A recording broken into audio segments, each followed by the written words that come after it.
Hello, we're Kayla. And I'm Silas. From the Adventures of Kayla and Silas.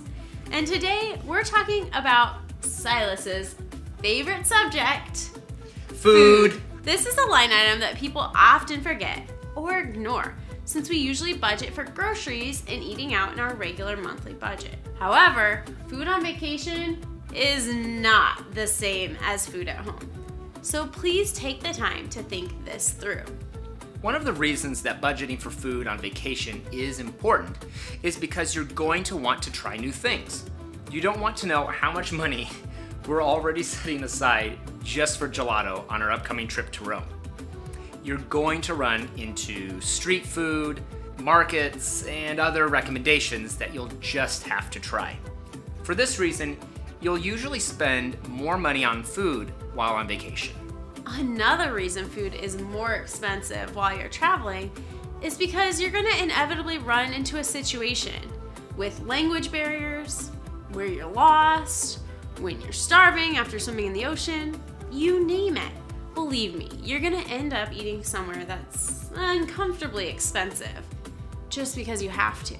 Not to mention the upcharge on food at or surrounding super touristy locations.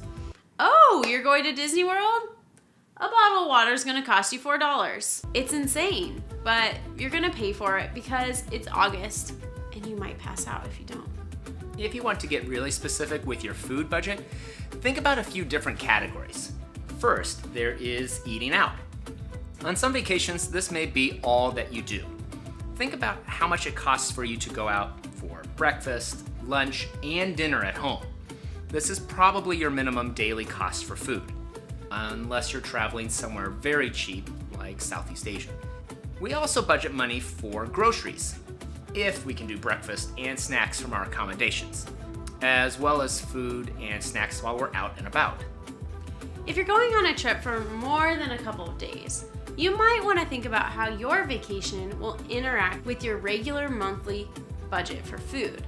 For instance, when we left for our honeymoon, we ate everything in our fridge and pantry in the week leading up to the trip. And since we were gone for 3 full weeks, we moved $300 of our regular $400 monthly grocery budget to our vacation fund. You can also buy snacks to bring along on your trip. If you're driving, you might even be able to pack the majority of your food. At very least, we always try to bring enough snacks to get us through to our destination, because airports are super expensive. Plus, we usually bring empty water bottles. These can pass through airport security, and then we fill them up at a water fountain once we get to our gate. Flights are super dehydrating, so you want to drink as much water as you can. Throughout this series, we ask that you leave any questions you have in the comment section down below. Or if you have a specific question, feel free to email us directly or connect with us on social media. Also, don't forget to sign up for our monthly newsletter so you can get our free travel budget spreadsheet. Next week, we're going to get into our last big spending category for vacations: activities.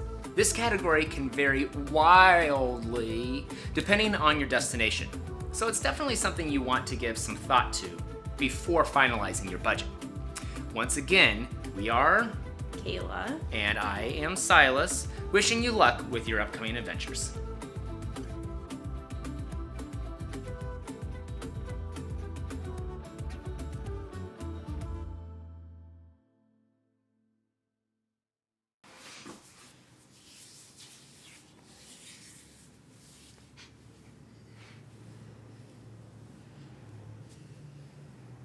Vogue.